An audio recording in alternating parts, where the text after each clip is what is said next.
And just record as a backup. And share.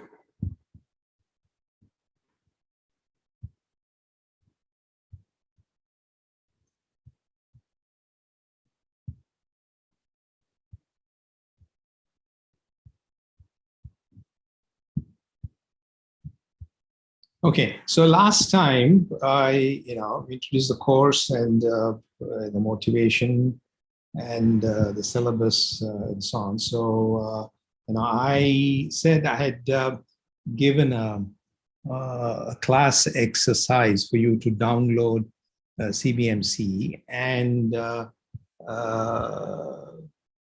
verify, just run the appropriate commands to verify these two examples that I'll be discussing today. Okay. Now, I'm not going to, I'll entertain some after I describe what it is that I want you to do, introduce this example, what it is that I want you to do. I want you to kind of read up and attend the tutorial lecture that Diganta will be giving on Thursday. If you are having any problems either downloading, installing, or running CBMC. Okay, so and then one of you had a question about I think Sudhant already had started this, and he had a question about CBMC, but hold on to that question until I just introduce the example and discuss what I want you to experiment by Friday. Okay. Before that, any questions about the course structure, assessment, and so on? So, last lectures. Okay. Then I'll move on. So, so here is just to give you an idea of what verification is all about. Okay, so here is an example of what's happening. Something is stuck. We may need to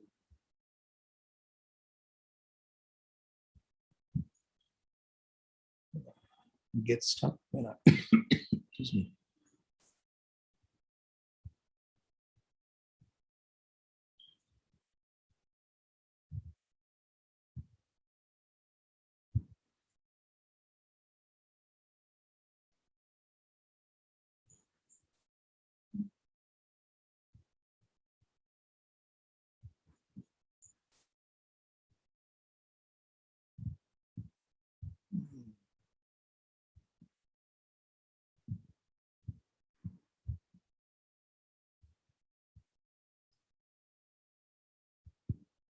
Okay, I think I have it here.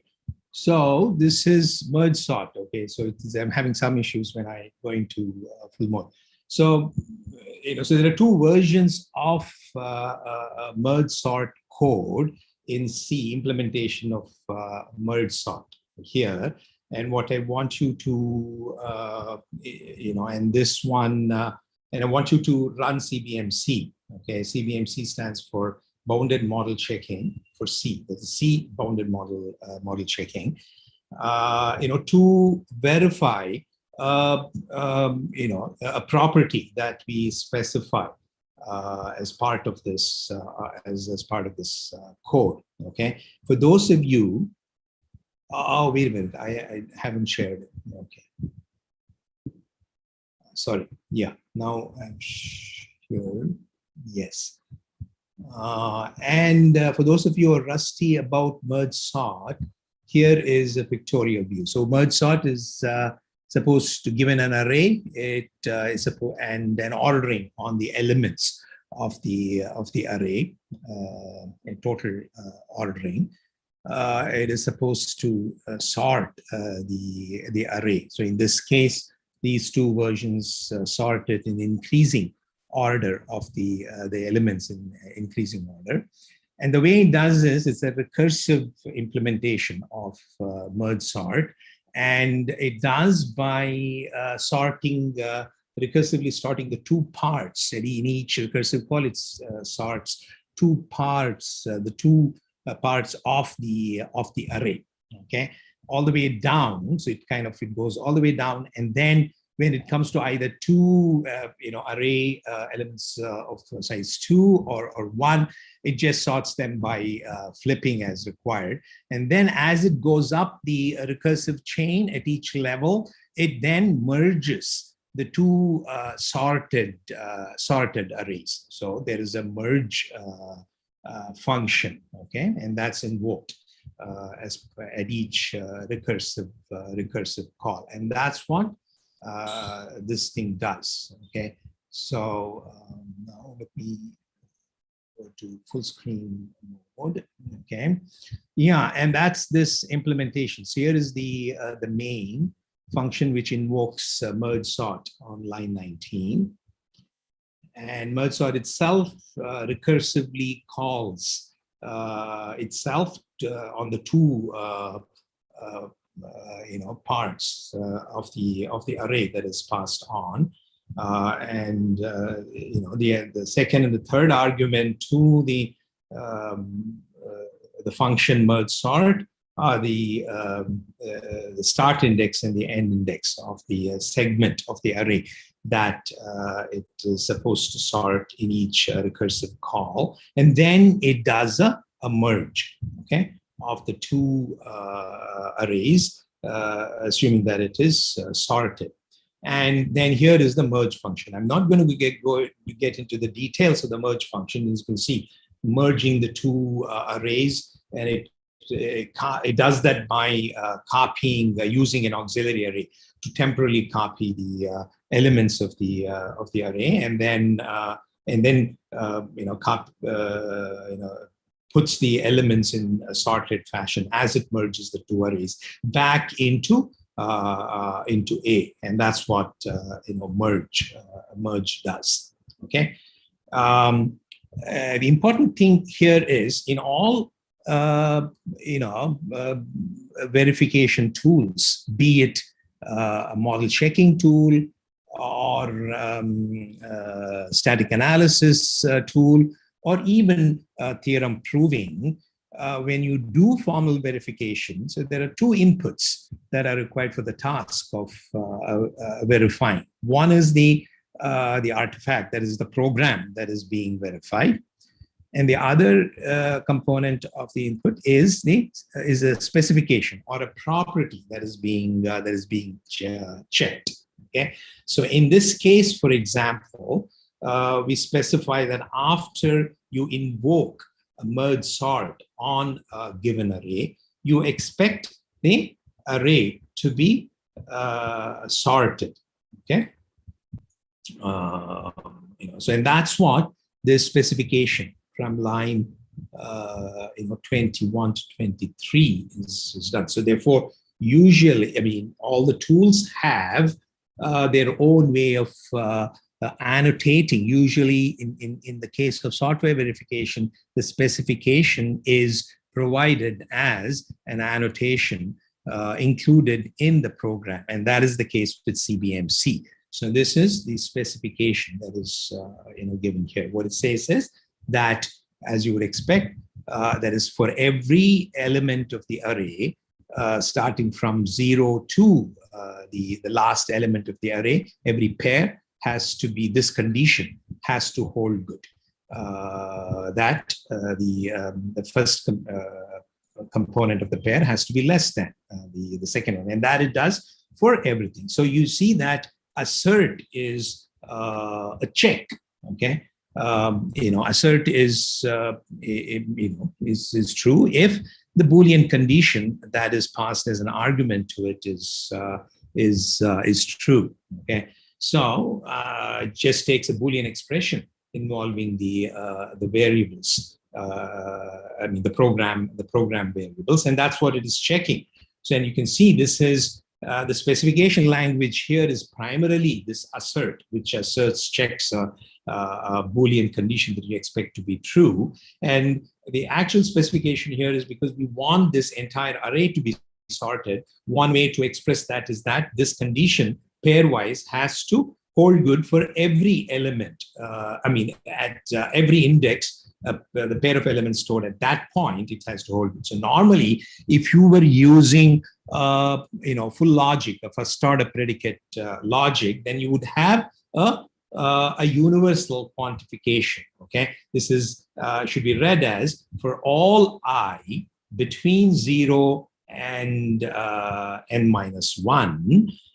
It should be the case that AI should be less than or equal to AI plus 1. Okay, and that's what is being asserted. The specification language that CBMC provides does not explicitly provide you with a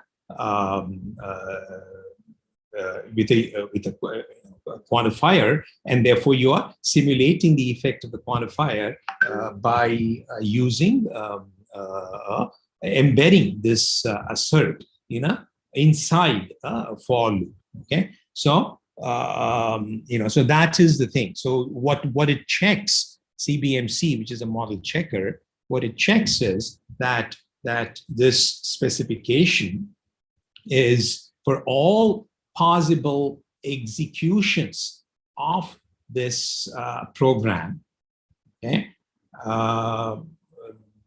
that the given specification is not violated.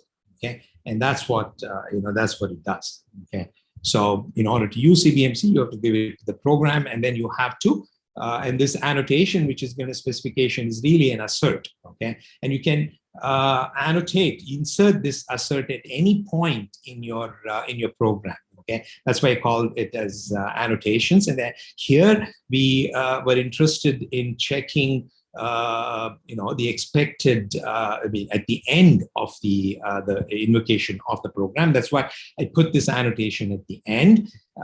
You can actually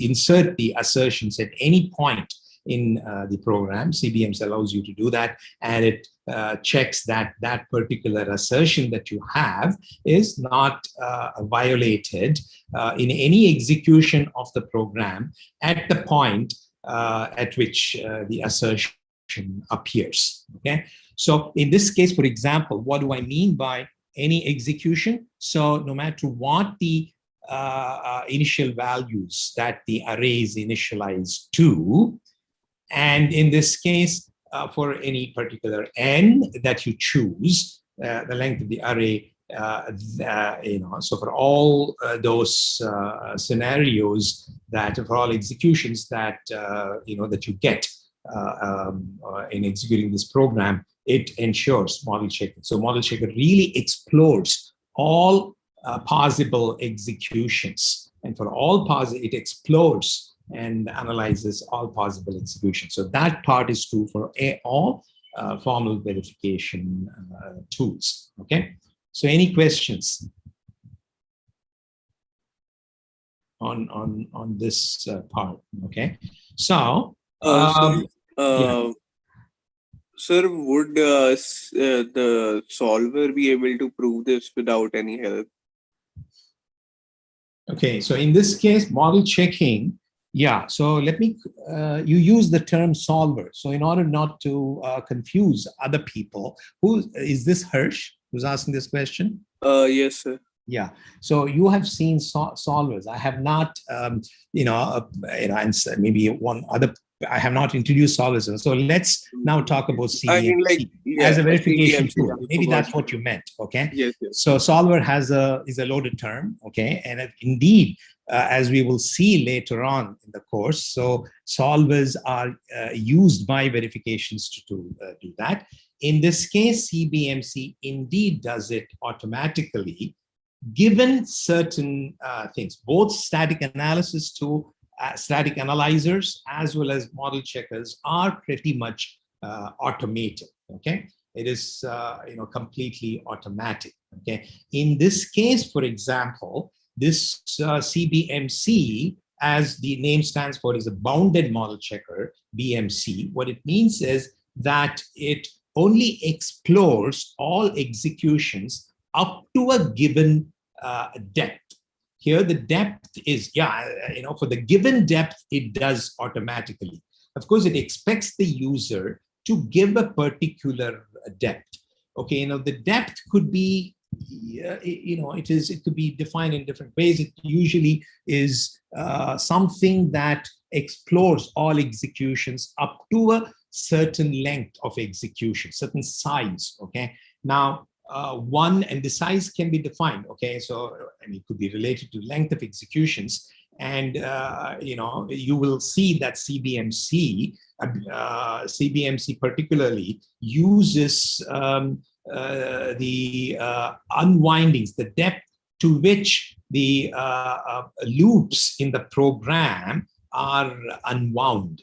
And in this case, because it's a recursive program, so what you need to specify when you call CBMC to analyze this program, it expects you to provide the depth parameter. So in this case, the depth of recursion, okay, that is required. Or if you had a loop program with loops, then you have to give the maximum depth to which all the loops are unwound. And then it automatically explores all executions of the program for all possible inputs up to that depth. Okay, that's why it is called a bounded model checker. Now, in this case, as you can see, it is automatic to that extent, provided you give the depth. Okay, now, in order to check that this, so you have to be somewhat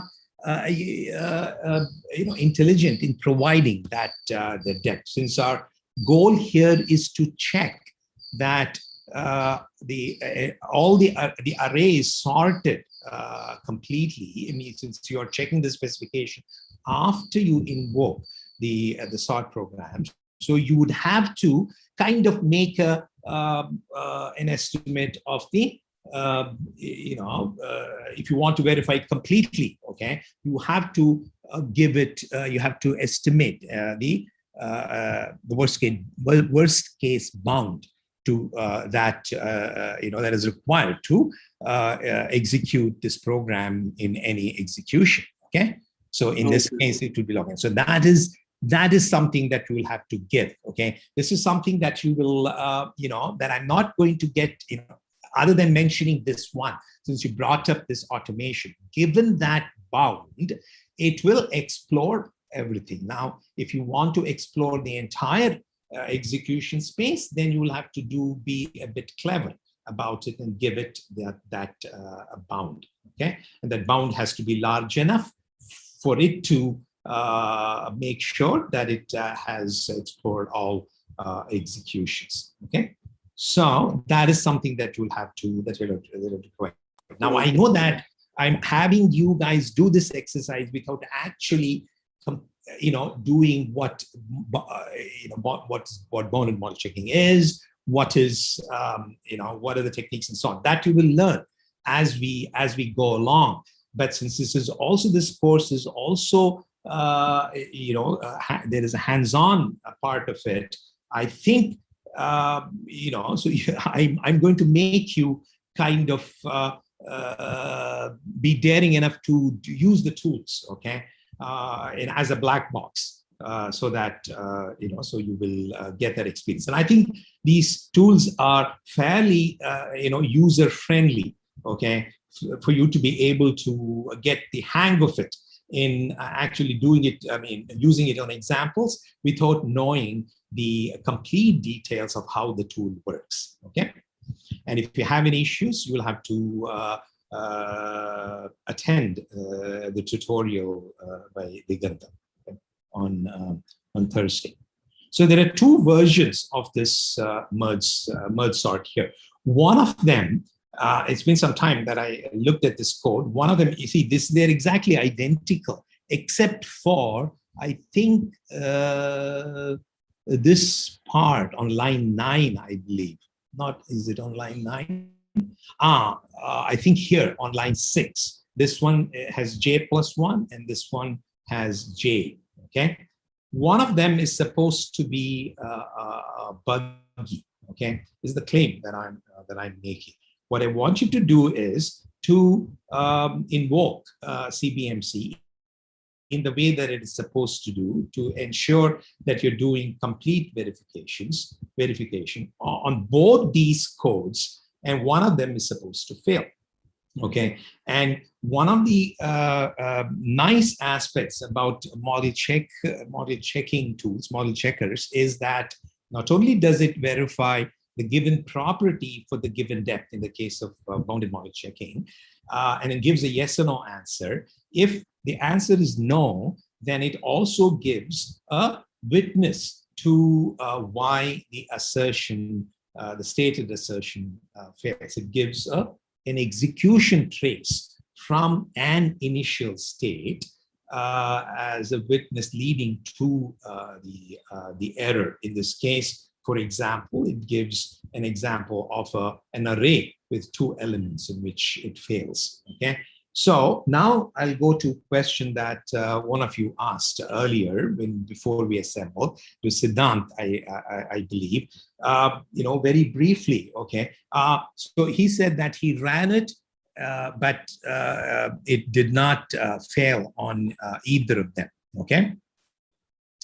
Yeah. Now, I don't know. I don't want to spend too much time because I want to get going. So maybe you can ask this question. It entirely depends on what was the unwinding depth that you chose. Okay.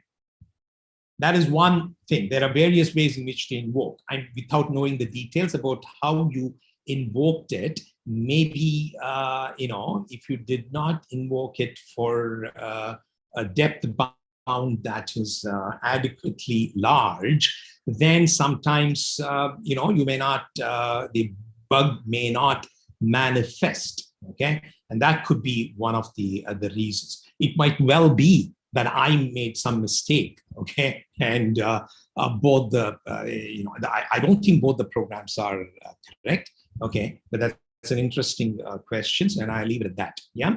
And so you could pose the question in the tutorial, okay? And then have it resolved, yeah.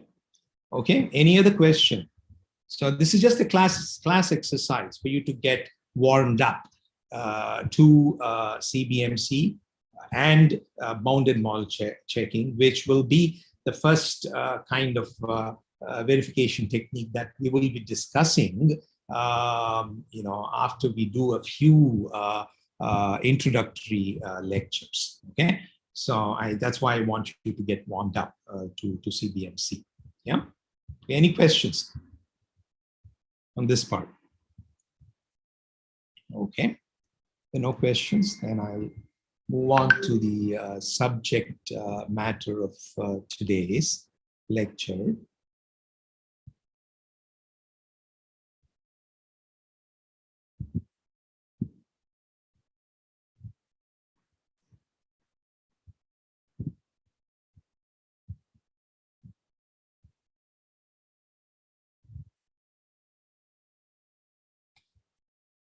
So what we wanted today, if I get through the whole thing, it's already 2:30, so we have 45 minutes. Maybe I won't get through.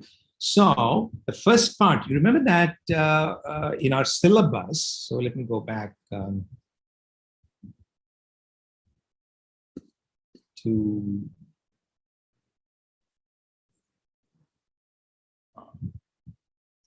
just as the syllabus, okay? This is the first item that we will start with today, okay? I'm all assuming that you have, even though, you may not have, even before I do a logic recap, assuming that you certainly have know about programming languages, instead of taken programming languages courses, all of you, and have some notion of programming semantics. I'm going to take the first step towards making the semantics of program a bit more formal. Okay, in order to all these formal verification techniques, since they are techniques to check that a program, that is, a program meets a specification. That means that all possible behaviors of the program meet certain expected conditions. So you need to formalize in order to understand that notion of correctness and what exactly these things, that indeed these tools and the techniques that underlie these tools are doing checking these things correctly. You need to understand, have a very clear notion of what executions are. By semantics of program, I mean executions of programs. So that's what we're going to formalize today. At least look at two ways of formalizing that. And maybe some of you might have seen that thing, and that is something. So that I'm introducing even before I introduce logic. So you may find, but I don't think you need really logic for doing it. But I will be using concepts, basic concepts of discrete math, and a little bit of logic. So if you find that thing following that lecture, at least the second part, a little bit hard, don't panic, okay? So it just means that you will have to brush up your discrete math background, which you will I will expect you to do on your own. And some of it, once I go through the logic recap, the 2-3 lectures of logic recap, you should be able to get comfortable, with it. And this is what the first bullet is, what I'm going to be discussing today.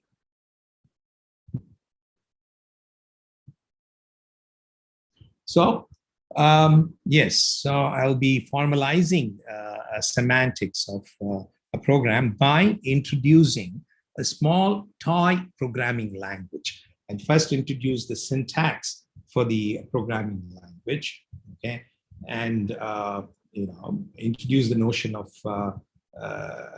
control flow graphs, which is like flow charts, but just a notation, a stylized notation for that. And these are syntax thing, and then introduce two ways of formally defining the semantics, that is the execution semantics. One in terms of a formalism called transition systems, and another as structural operational semantics. Okay, so that's what I will do today. So here is the programming language. So it has variables, okay, and the variables can be ranging over either a Boolean domain that has two constants, true and false, or infinite set of integers, okay, denoted as set. So the expression is this rule grammar describes the expression syntax. So it can either be a variable chosen from this variable set, or the usual thing, okay. Can be a number, constant, or any constant. The true, false, and these constants are the usual operations. These are the arithmetic operations if the two arguments are arithmetic expressions, or the usual Boolean operations, okay. And given the syntax for expression, so here this is the list of commands, a grammar for building for the commands and the various constructs that build larger programs from smaller ones. So the first three are the basic commands. There's a skip command which does nothing, okay, and an assignment statement, with the expression being an arithmetic expression or a Boolean expression, okay, and a sequencing command. So given two commands, this one semicolon sequences the two things.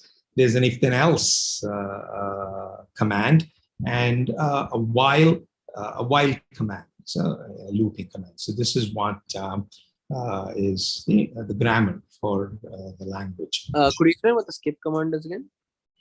A skip command has doesn't change the state. It's a no-op. Okay, it's treated as a no-op command. Okay, it does nothing. I will define the semantics, so it does nothing. So it just has no effect. Okay. Okay. Just a command which has it doesn't change anything. Just keeps all the variables the same as it executes. Yeah. This is just introduced for pedantic purposes. Okay. So here's an example of a command. Okay. So if if this were skip, instead of y is equal to 0, it just means that nothing changes. Okay, so that's what thing is.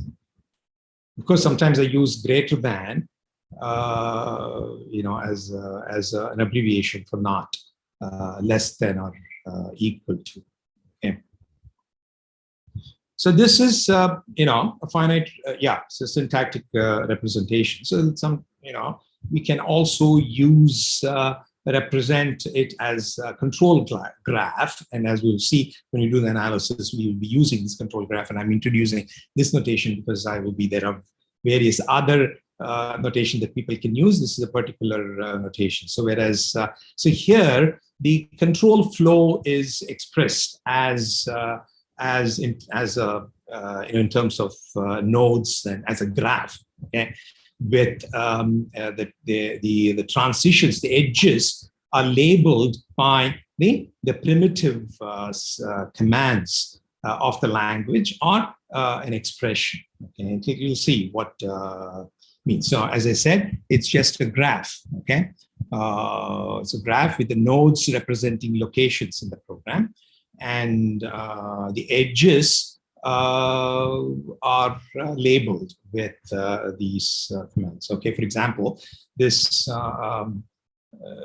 while program that the CFG for that is denoted on the right side. Okay, so you have these the nodes here, vertices here correspond to locations in the program, and so each transition corresponds to a command, and the transitions can also be just expression evaluations when that expression appears as part of either an if then else statement or a while statement. So if it is so this transition has changed the value of the variables, but this one is just a guard, which is just a Boolean expression here, and then it just checks that. Okay, so if that is true, if that expression is true, then you go to location 3. If it is false, then you go to location 5. You exit the loop. Okay, it's just a flow chart, a stylized way of representing this flow chart, and that's what this thing is. So just one question. So it's possible to so we can have a control flow graph for a program, but the converse might not be true, right? So for every program, we can have a control flow graph which determines the execution behavior of the program. I claim that they are both equal, and you can come up with a corresponding thing. Why do you say that you cannot have a what is a control flow graph that for which you cannot represent this? So consider the following control flow graph, in which you have the same graph, but you add an extra edge from 2 to 5, which is saying X is defined to be 1. No. But that's a different program. Yeah, but can you give me a program that has this behavior? So essentially, so what I'm changing is, instead of having a not X is equal to 0 and X is equal to 0 guard, I'm having a not X is equal to 0 guard, but in the other case, I'm having 2 edges from 2 to 5. Or rather even 2 to 6 if you prefer. That is just assigning X the value of 1. So instead of 2 to 5, you will have another edge from 2 to 6, which is labeled with a command, which is labeled with an assignment command. Okay. Yes. Yeah. So that's I mean, I consider that from 2 to I see what you're saying. Okay. So okay. What you're saying is that yeah. So you might you're right. Okay. So whether you can do crazy things here, I guess. Okay. So yeah, certain nodes will have to follow certain rules. You're right. Okay. Not every graph, arbitrary graph with arbitrary nodes, may have corresponding program. It's a good point. Yes. Yeah. Okay. You're right. Yeah. Sir, how exactly is a location defined?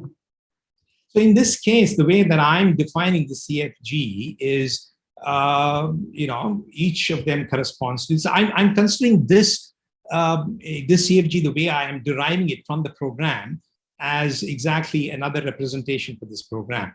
Okay, with some of the syntax thrown away. That's all that my intention is. I mean, there's no very deep concept that I'm having here. And here I am, defining each of the lines in here as a location. Okay. Yeah. Okay. I know there'll be, yes. Okay. So that's how. So, and of course, then you get the idea. So I don't think that I want to belabor this point. Of course, when I'm saying is here, in order to do something like this that will correspond, there is an additional assumption. So here, if I write line 3 in the same as line 2, then that will be a thing. So it has to be, in order to get this automatically, corresponding to these locations that correspond to lines, I will have to make sure that each line does not have multiple commands and so on. Okay, so that is there, but you get the picture now. So that this is like a graphical representation of your thing, which throws away the syntax. Yeah. Okay. So yeah. So if I write it in that way, then you can choose it. Of course, So here I'm insisting that each of these labels, the transition labels, have to be either a single command or an expression. Then, in order to figure out what the locations are, then you will have to write my program like the way that I've done, with one command or an expression per line. Yeah, so that is that's also a thing. So then your locations will be corresponding to this. Otherwise, you will have to figure out a little bit, do a little bit of manipulation to get this. But the way that I'm defining CFG is that you can only have the labels can be either commands, basic commands, or expressions that appear as guards, which are called guards here, expressions that appear as the Boolean part of a while command or anything else command.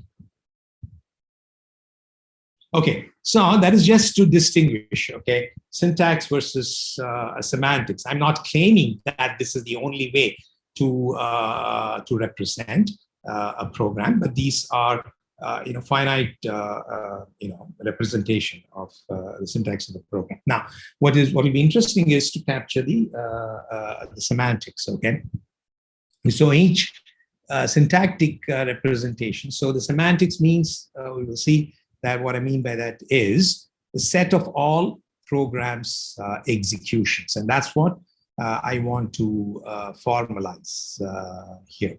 Okay. So in order to formalize this, I'm going to say that there are various different methods that you can actually use. This is one commonly used method. In order to understand, or at least even elaborate, what program execution is, program executions are what? They are like, they keep track of how the values change, values of the program variables change as the program is executed by following the various control structures in the program. So one way to capture that is, so you need to, since the same location can be visited several times, you will have to keep track of, in addition to the variables, a component, the PC, the program counter, which is the location, okay, where the control resides at any particular point, okay.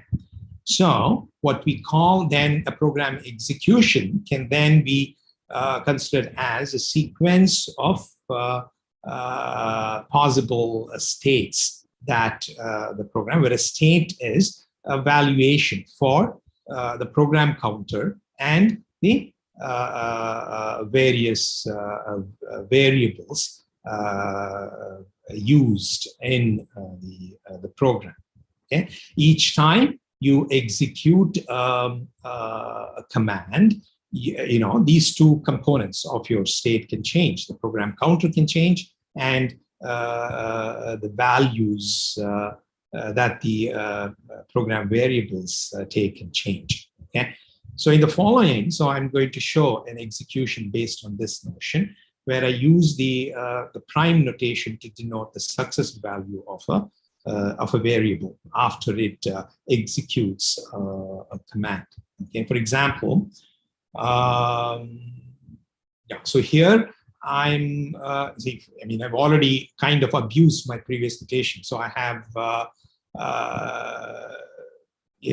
put two commands, two primitive commands in a single line with location 1. So the effect of executing that is what I'm describing here in terms of unprimed variables. If PC was at 1, then after executing the commands in line 1, the variables, post is what happens, the value of the variables after you execute. X prime will be 2, Y prime will be 0, and PC prime will be 2, okay? Now, after you execute this, your control, so then the new values for your state, the PC will be at 3, that's what PC prime, and the new values X prime will not change, okay, because evaluating the expression does not change the variable values, and so on, okay? So, and you could trace. So what I'm showing here is actually an execution, which is a sequence of states as you execute your program. So this particular thing will, after you get to 4, you will repeat, okay? 5, particularly 5, will just have an unconditional jump to after 4 there's an unconditional jump to 2, okay? So that's what I mean. 5 is the exit, the location corresponding to the exit, okay? So at this point you will make an unconditional jump to 2. And see, this is what, if you are representing a CFG, that unconditional jump is denoted explicitly. Whereas if you represent it as a program with commands, then it is kind of implicit, okay? So then you keep doing this until you, after 2 iterations, you will get to 5. So this is what, I call as the execution of a program. So formally, it is a sequence of valuations for the state of the program, where a state is valuations for the PC and the variables, okay, the values that the variables take. Yeah, that's what I mean. The state is defined as PC and the values for the variables. Now, this thing, okay, now this gives an idea of what an execution is.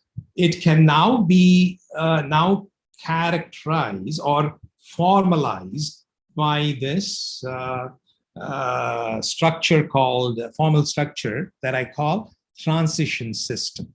Okay, now I'm defining a formal structure. Okay, a transition system is a three-tuple. First component of the triple is the state, set of states that the program can ever be in. T is the transition relation. Okay, the effect that each step here in the execution has.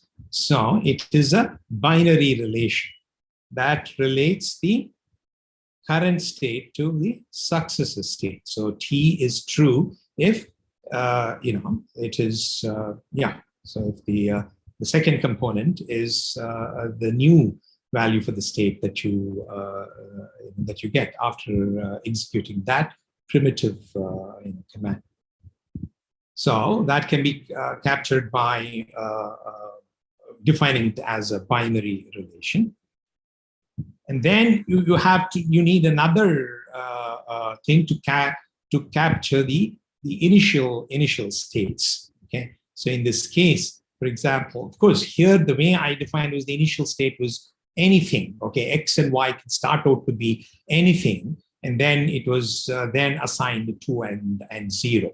In some cases, you may want to you may want to express the program to be executed starting from some initial condition, in which case you might want to explicitly specify that. And that can be given as a predicate or a Boolean function, which is true on all the states, for all the initial states. So with these three components, that's the universe of states, that is the set of all values that your state components, which includes the PC and the variables, can take, the transition relation that captures the effect of each basic command, and the set of initial states. Okay, so for example, for another program, so this is a Boolean program, in the sense that the variables are just ranging. The only variable in the program, X, ranges is over the Boolean domain. And this program is an infinite loop in which the value of X is flipped each time inside the loop. Okay, so in terms of execution, so let's look. So what are the two possible executions? Okay, there are two possible executions, correct? So I've shown why. Can anyone answer? So this has, so one, because the initial state here, the initial state X can be either true or false, correct? So which is left unspecified. So the initial state, it can be, X can be anything, okay? So all possible executions here, what that I mean is, starting from any possible initial state, the possible execution. So there's one execution in which you keep iterating over this. So you start with X is equal to true, you come here, then 4, then you flip the value, go back, and then you execute the thing. And each time you execute the body of the loop, there'll be a flip. Okay, and the body of the loop contains multiple state nodes, because it's an if-then else kind of thing. So there is another execution corresponding to the initial possible initial state in which X is false. Okay, so these are the two possible executions. And you can consider that these executions are something that is generated as a transition system structure that I define. This can be captured in this fashion. So you can consider, so there is an initial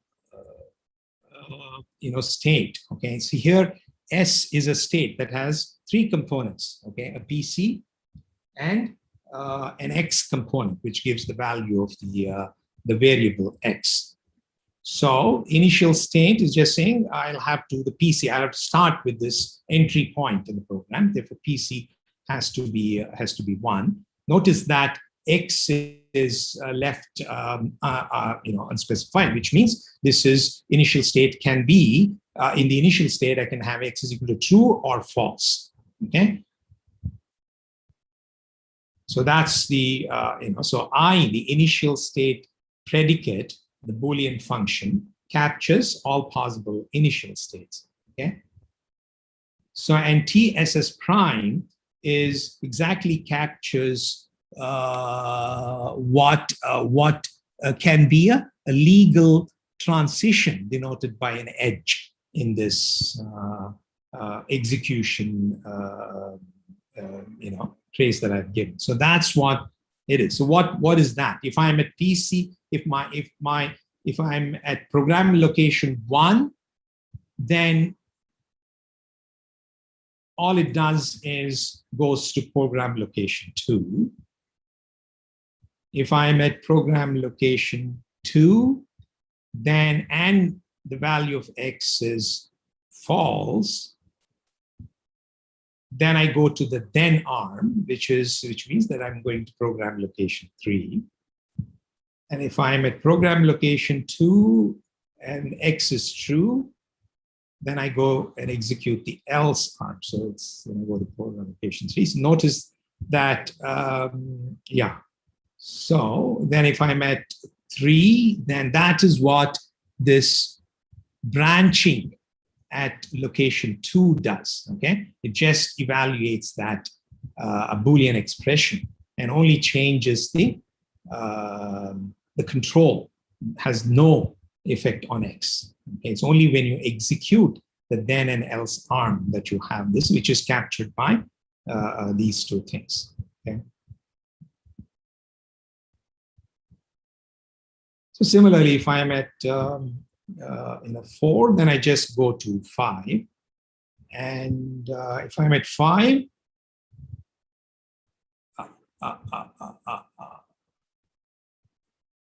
so here I'm saying, you go to there, and then here I'm saying from 6, there is a mistake here. So from here, from 5, you will have to have an unconditional jump to 1, and you will reach 6 only when you exit. Okay, which is never possible. Okay, so this is, I'm sorry. So when I'm at 5, I'll have to go to 1. This has to be 1. There's a mistake here.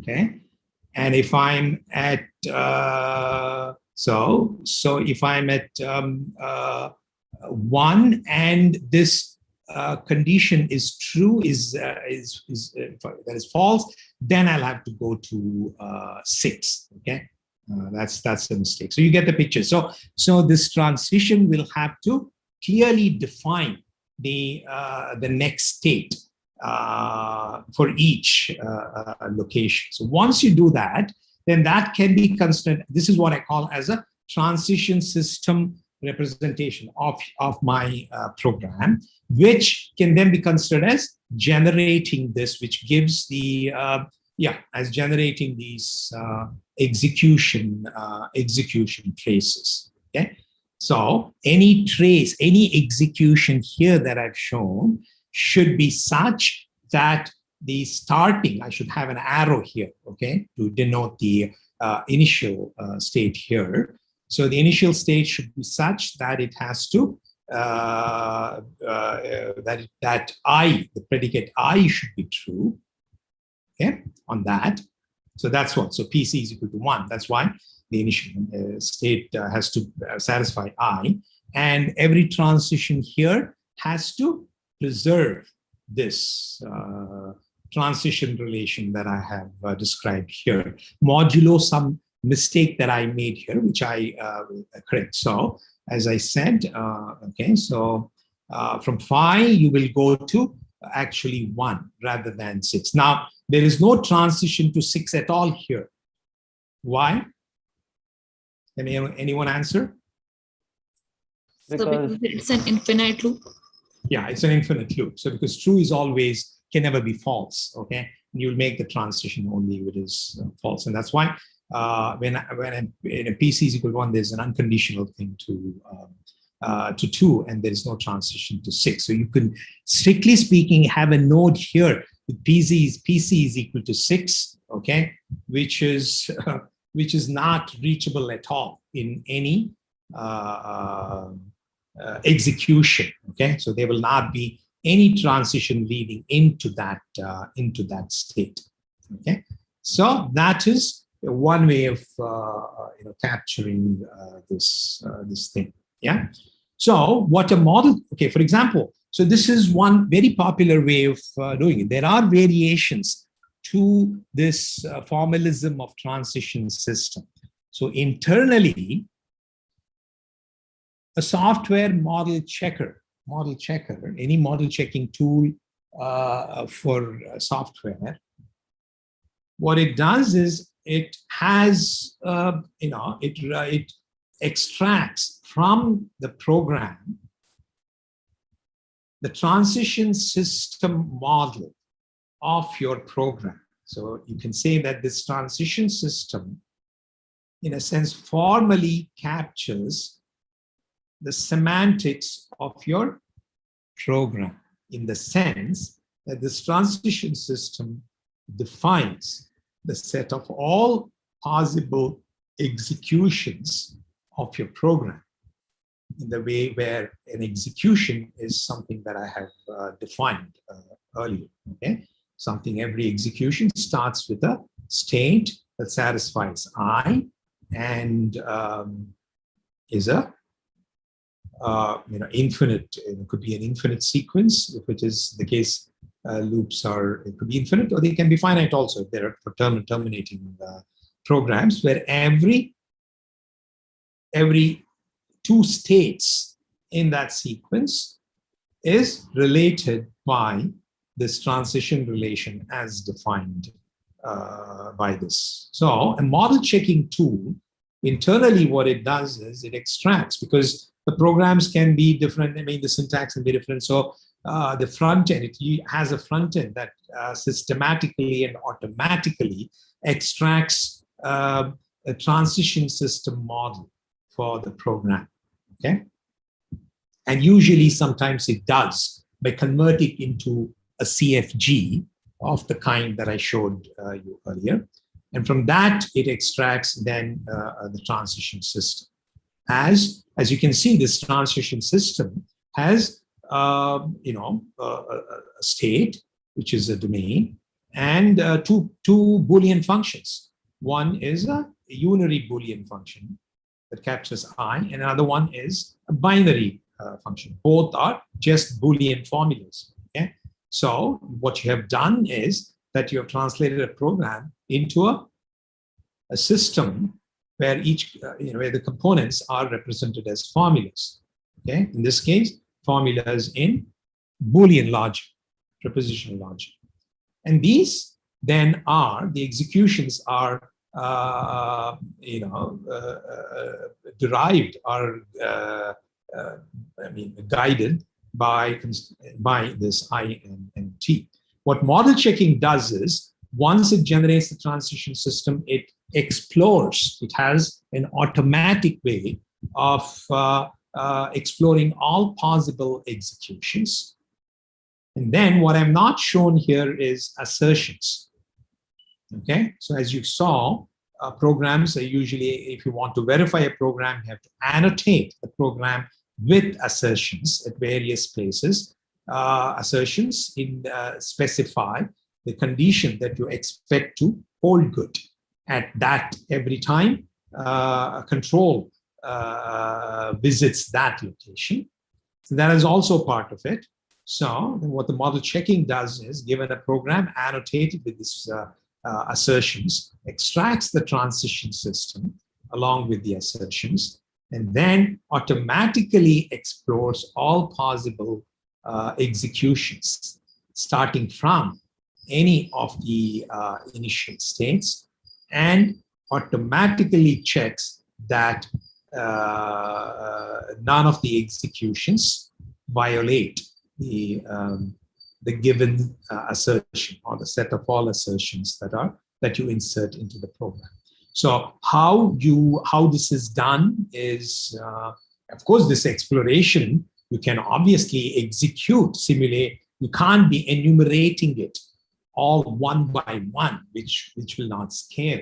Okay, but there are more intelligent and more efficient methods to do it, and that is the what the subject matter of the techniques behind model checking is. As it applies to programs, is what we will be covering in this thing, of which part of it is this semantics. Okay, so let's see. Sir, so the transition system representation could potentially be infinite, right? No, that cannot be. No. In what sense can it be infinite? As formulas, it contains just two formulas ranging over a finite set of variables, correct? So what is the, so it is finite in the sense those are finite formulas, finitely sized formulas, okay? Because for any given program, you only have, the state can only have finitely many components. What are the components? There's one component to denote the PC, and there is one, then there's one component for every program variable. Since assuming your program is finite, okay? So then your transition system representation will be finite. Okay, yes, go ahead. Yeah, I was asking about in the case when the variables can take, let's say, values in integers. Yeah. So can you identify yourself? Whenever you ask questions, please identify yourself. Yeah, I'm Siddhant. Okay, so yeah, see, as a structure, you only have finite, if this can be expressed, so you could have the formulas ranging over, the variables in the formulas can range over infinite domains, okay? Yes. So, but if I have not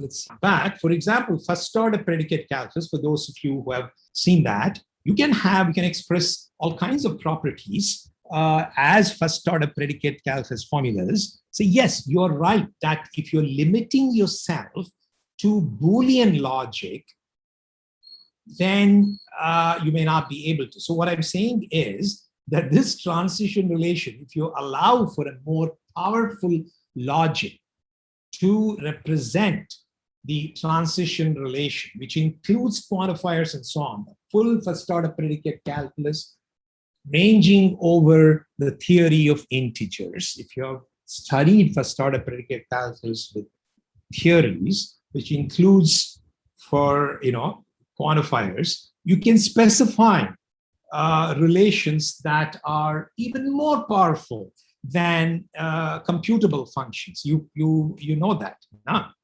So in that sense, it doesn't, just because the variables are ranging over infinite domains, it doesn't mean that your this thing will your formulas will have to be infinite either, because you have the power of quantifiers. Yeah. Yeah. So that's what I mean. So, yeah, so the transition system, if you allow for very powerful logic, then it can still be captured in a finite way. Now, the execution executions that they generate, they can be potentially infinite. Yes. Okay. For these two reasons, either because even when it is the program is terminating, there can be, when the traces, these execution sequences may be finite, since they can be possibly infinite set of values, they can be infinite such executions. Or, as you saw in the case of non-terminating programs, those executions can be infinite. So these things, this set of all execution, the program, what I call as the program semantics, can be infinite. But the transition system representation that defines the set of all executions can still be finite, provided you allow for the logic to be logic that captures these transition relations and initial set of predicate to be powerful enough. Okay. Now, it's another thing whether model checking can then be decidable for those kinds of systems. Okay. Obviously, it cannot be. Okay. So if yeah, so that's a different question. Okay? So the model checking on infinite state systems is not always decidable, but this transition system can still be. Okay, I will end with this last slide. Okay, so by introducing the notions of paths, traces, and the notion of reachability. A path is a sequence of states. Any sequence of states, finite or infinite, where every pair of states, successive pair of states there, successive states on that sequence is related by the transition relation T. Now a trace is, that means that it is a legal execution of starting from any state as per the transition relation, where the transition relation, as you know, captures the effect of executing a single command in the state, in that CFG. Okay. A trace is a path that is starting from any initial state, any of the initial states that belong to I, to satisfy the Boolean function I. A state is reachable if there is a trace S naught to S1. A state S is reachable if there is if a state is reachable if there is a trace, that is a state from any of the initial states leading to that state through a sequence of states. For example, so here is a program. So you can, for example, what you want is, so you don't want one way to express, verification or model checking. Verification in general is, if you can somehow capture the error states, then you want to, the problem of verifying a program can be, is an instance of checking that can be expressed as a reachability problem, that the error state is never reachable. Okay, for example, here is a program, is an arithmetic program, and here it has inside this while loop a division operator, okay, with x as the denominator. X, of course, obviously there will be an error if x is equal to 0, okay? And that is quite possible here, because when you're here in the then clause, x can indeed be less than or equal to 0. Therefore, if I put an assert clause here that actually checks if x is not equal to 0 at this point, obviously that will not be true. In this case, that will fail, and that you can, and so that is captured by this error trace, okay? Because there is a trace that is where error is reachable. And what I mean is, for example, here I'm already hiding certain detail.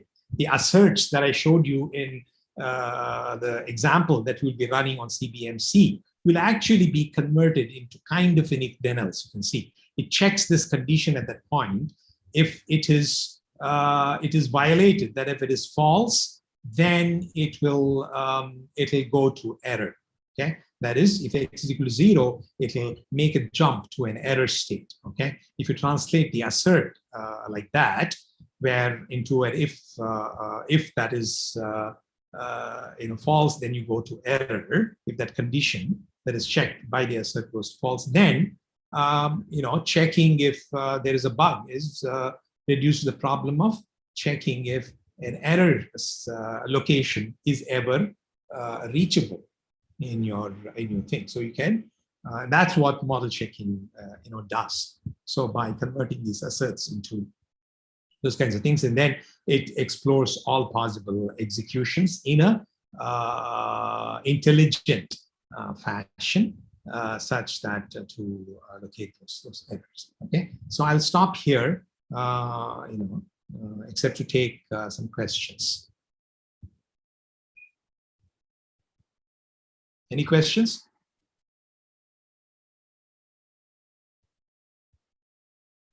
Okay. Sir, so, yes. Hello?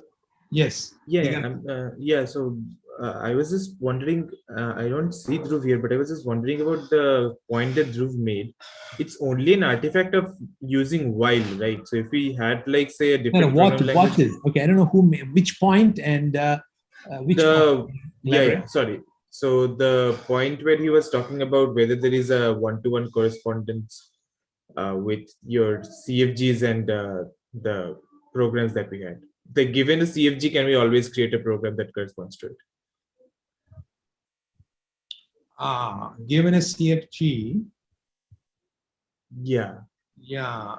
What is the point? Yes. So he said that he added, like, in that example, in that slide that you had, he added another extra state with another assignment, and he said that, like, this cannot be converted to a while program.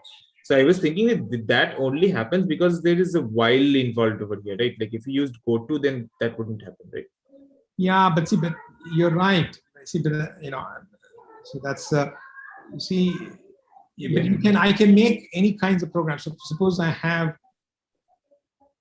Yeah, and then we can convert the goto program to while. But yeah, there are some programs, some kind of transitions can move back, but I cannot have arbitrary things. Suppose I have a node which just has 3 commands. Okay, 3 transitions coming out of it with 3 command labels. What does it mean? Yeah. Okay. Yeah, that is also fair, because then you'll have to have, it has to follow the syntax. Okay, given the syntax constraint in the syntax, these things, not every graph can be converted back. Okay? But we can always create something that behaves like it, but not exactly matches like that you might be able to do, but I'm not even sure. See, what happens if unless your program has non-deterministic, it allows you to make 3 different transitions from the same location. Yeah, that is something that we'll have to. Yeah. Right. Yeah. That is something that we'll definitely have to. Yeah. Because yeah. Okay. Yeah. Thank you.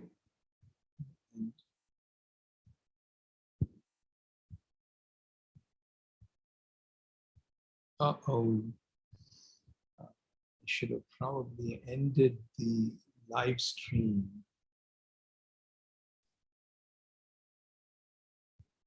Should have gotten